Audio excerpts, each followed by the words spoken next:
Hi,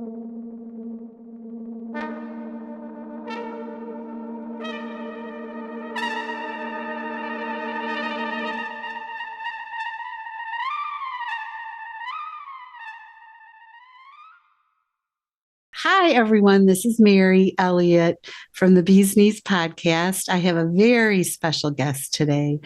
He's going to share his remarkable story with you. Even though he had struggles, he found a way to overcome them, and he's going to share what he's learned with his knee replacement journey. Rick, can you introduce yourself to us? Yes, my name is Rick, and I'm currently 17 weeks post-op right now. I had surgery in December 13th of 2022. I had my wife and I are snowbirds, so we actually spend the winter in Florida. My surgery was in Ohio. I had 6 weeks of physical therapy in Ohio. And as I was undergoing physical therapy, I didn't personally feel that I was getting the range of motion that I felt that I needed to be getting. So, as a snowbird, I was looking forward to the opportunity of doing physical therapy in a pool. The reason I was doing that is because 21 years prior, I had a ruptured patellar tendon, which meant my patellar tendon was completely severed. So I had a previous knee surgery, which I did have a difficult time. The doctor told my wife after the surgery that he cut out a massive amount of existing scar tissue and that my recovery would be tough. So at my first recovery, that's how I got into a pool. So I was looking forward to getting into a pool down Florida. I also asked for more physical therapy, which once we got down to Florida, I had 4 weeks more of physical therapy. Unfortunately, no matter how hard I worked out, and I was doing exercises 2 to 3 times a day, more than any physical therapist told me to do, I wasn't getting the results. I was pretty much stagnated, and depending upon how you read a goniometer to measure knee flexion, I was anywhere from 105 to 110 at most. I wasn't able to go down steps. I could go up steps. And when I woke up in the morning, my knee was just straight and stiff. So when I finished my 4 weeks of physical therapy down here in Florida, I was 10 and a half weeks post-op at that time, and actually scared to death of what was going to happen because I did a lot of research, Googled this and Googled that, YouTube this and YouTube that. And everything said that, well, 6 to 8 weeks, yeah, everything should be gone. You know, you should be, have your range of motion. Well, here I am 10 and a half weeks post-op, and I'm scared to death and almost reaching the point where it's almost too late for a manipulation under anesthesia. So I'm searching everywhere, and I stumbled across the X10 on the internet, and I started researching the X10, and I found a patient that had worked her butt off and everything else like that, and she was in a similar situation as I was. And her name was Mary, and it gave me hope that I could do something. So I made some phone calls, and I was able to get a hold of Mary Elliott from X10 Therapy, and we actually made an appointment for me to try out the X10 machine. I had talked to different representatives in Florida, and unfortunately, they didn't have any way. I don't know whether it was because of the demand for the machine or what have you, for me to try out the machine in Florida. And so I talked to Mary on a Monday, and she made arrangements for us to try a machine out in Franklin, Michigan. So my wife and I got in a vehicle on Tuesday morning and spent 2 days driving from Florida to Michigan. And Thursday morning, I was able to try out an X10 machine, and it gave me hope. There's always reservations in the back of your head. Will this work or will this not work?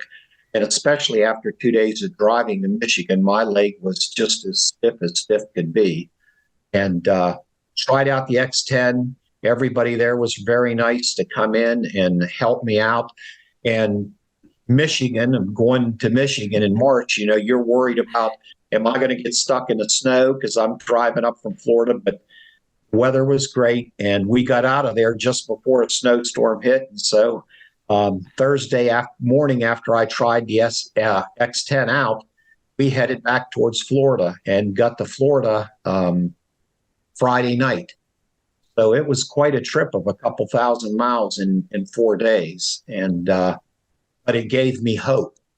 And I was able to have the X10 come to my house here in Florida on Friday. That date was March 17th. And that Friday was the first day I was able to get on that X10. And I'm looking at my notes here. That Friday, I'm now 13 and a half weeks post-op. So you always got that in the back of your head that, hey, this is too late. I'm not going to be able to make it, And even though I was doing everything I could and I never gave up, you just think, well, all the scar tissue's formed, you're done. But that very first day when I was on the X10, I was able to be 101 degrees that first day and thought, well, I got a long way to go. We'll see how I do. And 16 days later, so it was 2 days and 2 weeks, I had received 130 degrees Woohoo! Range of motion. So yeah, I was happy. And I was especially happy because as part of the story I left out about the physical therapy is that 6 weeks post-op, right before I was getting ready to go to Florida, I had my physical therapist measure my non-operative knee. And my range of motion in my non-operative knee was 125 degrees. And I said, well, that's going to be my goal to shoot for. And he said, well, you'll never get that. He said, the most you're ever going to hope for is 120 degrees. And you talk about very deflating before you're heading on a trip to Florida to think that, maybe this is it, So because of the X10, I was able to hit 130 degrees. Now, I realize that that's just the beginning. That's where I probably should have been if I would have been fortunate enough to know about the X10 and have it immediately post-op. Had I had it immediately post-op, I wouldn't be scared to death for months and months on end and struggling as much as I did. But fortunately, I was able to find it. And even though it was 13 and a half weeks post-op, I was able to get on it and achieve in a couple of weeks 130 degrees. Now, I realize I have a long road to go and I have to keep working out for post-op. From everything I've read, you have to work out for a year to get where you want to be. And that is my goal. But now I know that I'm not going to have a manipulation under anesthesia. And I know that the worst case scenario is not going to play out for me, at least in my case. And it's all because of the fact that I was fortunate enough to find this machine, fortunate enough to try it out, and fortunate enough to be a snowbird and have it here in Florida. So, because quite frankly, the way I felt 13 and a half weeks post-op, I felt that a total knee replacement was the worst mistake I ever made and would never have another one again. So the fact that I am able to get my range of motion and progress now, it gives you a whole different outlook. So tell me functionally, what are you doing now that you weren't able to do even before surgery? What have you noticed? How has your life changed? I'm able to get in and out of the car easier than, before. Obviously, there's still pangs of pain, and at least I'm able to go down steps now. I couldn't go down steps before. You can go up steps. And I know I have a long way to go because my left knee, which was my non-surgical knee, needs a knee replacement. Okay. And so I know that's coming. And so my left knee, because I've gone through such a long time with my right knee not functioning the way that it should, has really suffered. I mean, because it's been pulling the full load all that time. So I'm really right now at a balance where both of my knees are in recovery. So Gotcha. I, I'm today at the gym. I still work out, and I went to the gym today, and I got on the recumbent bike, which is a good exercise to keep your knee flexible. And prior to using the X10, I had to work out so hard and take so many repetitions to keep moving the seat forward, to bending my knee more. And then an hour or so after that, my knee would stiffen right back up.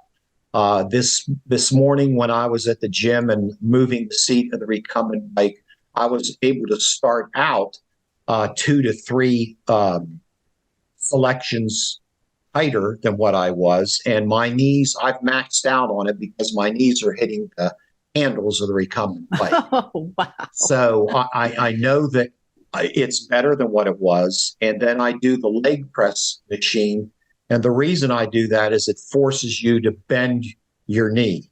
And so I was able today for the very first time to start out with my knee at the top of my feet, at the top of the plate rather, and then gradually move my feet down so I could create more and more bend in my knee.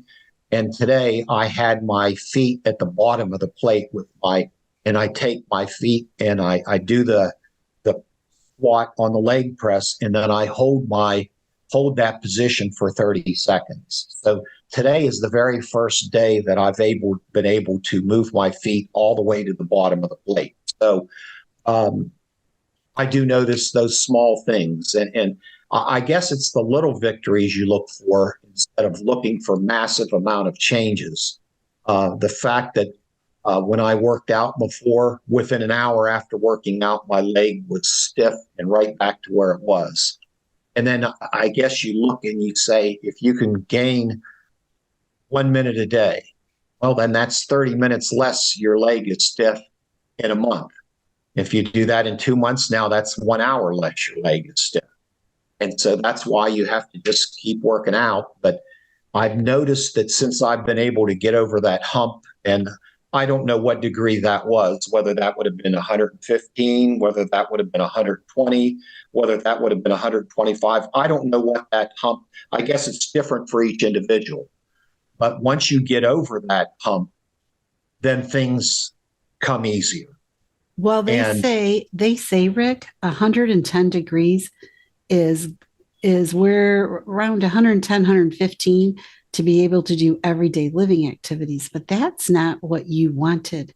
You wanted more. You're an active man. You wanted an active life. You didn't want to just give back, right, to that's everyday living activities, right? Yes. Right. And if you think about it, you got the machine it was 3 months, right? Post-surgery.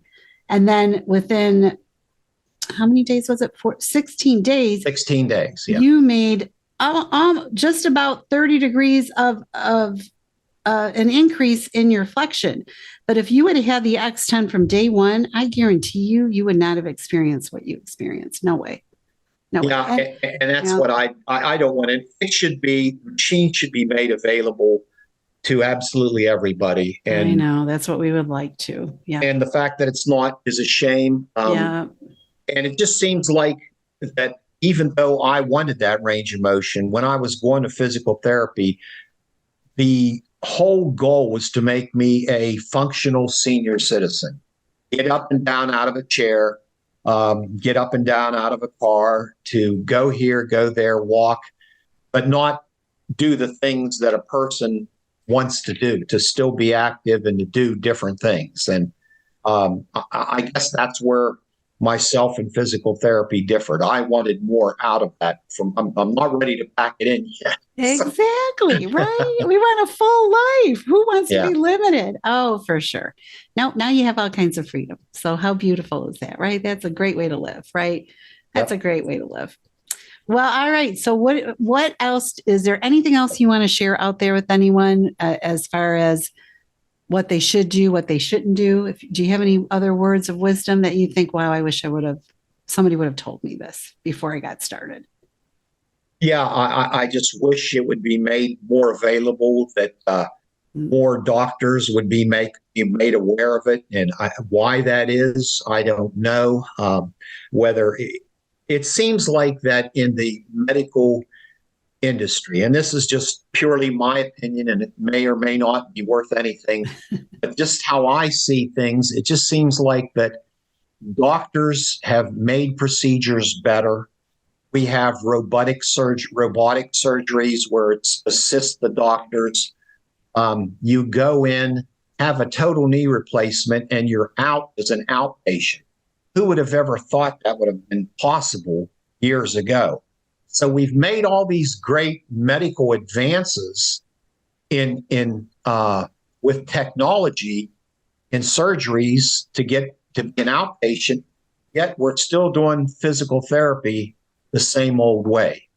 And I believe that this machine, and we're just talking about range of motion, but people don't realize that you're able to do strengthening with it. That's something I didn't know. All the exercises that I could do with it, in addition to just getting range of motion that help you. I think it's time where if we're going to accept technology in the operating room, we should accept technology and for physical therapy outside the operating room for the rest to be able to recover. And it just seems like we're not ready to do that yet, whether there's some faction of the population that may or may not agree with that. I just think that we need to open our eyes and accept that as a step forward, and everybody needs to jump on board. That's just my opinion. Well, thanks, Rick. And you know what? I do believe you're led when you're searching for something and you stay open-minded and stay in faith. You're led right to your highest path. And obviously that happened to you. So I am so happy for you for that. And you are one good soul, I tell you what. And Janet too, your lovely wife, I got to meet her too, to come out to Michigan and take the time to check us out, right? Because you didn't have to do that. And you did. And I appreciated your time, right? And I knew what it meant to you. So yeah, that's one thing that I realize not everybody has that. I did have the blessing of having a wonderful wife and a companion that supported me on the days when I'm close to ready to give up. And she says, I believe you'll be okay. You're okay. She's the eternal optimist, you know. And she was with me every step of the way. And like you said, she went to Michigan with me and everything. And not everybody, unfortunately, has that opportunity, which I did. But if you do have it and you're lucky enough to have it, obviously you need to take advantage. Absolutely. I am a true believer. And I was sick for a really long time. And I know if I didn't feel so loved by my husband at the time, right? I don't think I would have had the courage I had, right, to get through what I had to get through, right? Love builds strength. You know, when you're feeling loved and when you love, you know, it gives you strength and courage to move forward, right? And things you thought you'd never have courage or strength in order to move forward. So you had that other layer of a huge benefit too, right? So, oh my gosh, right? Talk about feeling blessed, right? Yes, indeed.